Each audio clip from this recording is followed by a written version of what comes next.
Купили мы квартиру недалеко от метро Домодедово, рядом лес.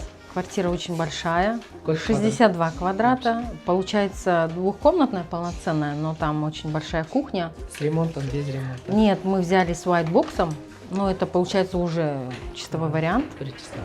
Да, причистовой. Мы там сделаем, ну, как бы ремонт на свой вкус. Первоначальный взнос у нас был материнский капитал 690 тысяч.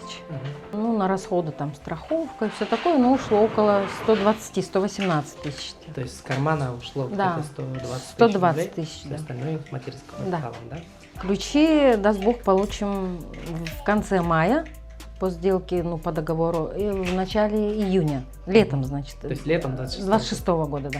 В 2009 году мы приехали в Москву, снимаем жилье, платим около 50, вернее, каждый год плата увеличивается, квартплата. Ну и вот решили все-таки, пока еще не совсем старенький, так сказать, приобрести здесь жилье и платить за свое жилье. Теперь вы будете платить за свои Да. квартиры. Немного больше, там 62 тысячи ежемесячный платеж, но я так думаю, что это все окупается, потому что, ну, жилье свое, потом плюс московская прописка и плюс собственники.